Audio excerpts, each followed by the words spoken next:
မြို့ပါရဲ့စုညံတန်တွေနဲ့ဝေးရာတောအုပ်ထူထူရဲ့အစွမ်းအဖျားမှာထိုအင်ကြီးရှိနေတာပါအုတ်နေကဲဟောင်းဒီပေါ်မှာမှုတွေနွယ်ပင်တွေကကွန်ရက်တကူမလို့ရစ်ပတ်ထားပြီးအဝေးကကြည့်ရင်အင်ကြီးဟာတက်ရှိတက်တော်တကောင်လို့မှောင်မဲငြိမ်တက်နေပါတယ်ဒီအိမ်ထဲကိုဘယ်သူမှမဝင်တာဆဲစုတစ်ခုမကတော့ဘူးလို့ရွာကန်တွေကဒူဒူဖော်ဖော်ပြောလိရှိကြတယ်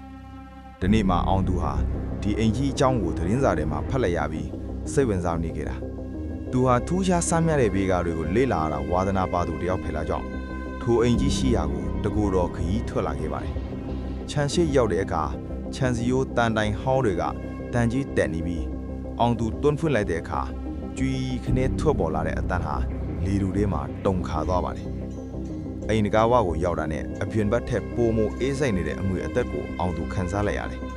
နေရောင်ကြီးဟာအိမ်ထဲကိုရောက်အောင်မထိုးဖောက်နိုင်သလိုပါပဲအဲခန်းထဲမှာဖုံးလေးတက်နေတဲ့ဆိုဖာဟောင်းတွေချိန်တီးလုံတာရက်တက်နေတဲ့နာယီအိုးကြီးတစ်လုံးနဲ့ဖျောင်းနိုင်တွေထွန်းထားခဲ့တဲ့စားပွဲအဝိုင်းတစ်ခုရှိနေပါတယ်နေရန်မှာချိတ်ထားတဲ့အိမ်ရှင်လူယူစားတဲ့အမျိုးသားကြီးရဲ့ပုံတူပကြီးကားဟာဘဲဘက်ကပဲကြီးကြီးအောင်သူ့ကိုစိုက်ကြည့်နေသူခန်းစားစေပါတယ်အောင်သူဟာဓာတ်မီကိုထုံးပြီးအပေါ်ဓာတ်ကိုတက်တဲ့လေကားထစ်တွေကိုကြည့်လိုက်ပါတယ်လေကားထစ်တွေကခိုက်ခမ်းပုံရပြီးမြဲလှမ်းလိုက်တိုင်းမီနေတဲ့အတန်တွေကတစုံတစ်ယောက်ကသူ့နောက်ကလိုက်နေတယ်လို့မျိုးထင်ရောင်ထင်ဖျားဖြစ်စေပါတယ်အပေါ်တဲ့အစုံကအခန်းတကားရှည်ရောက်တဲ့အခါ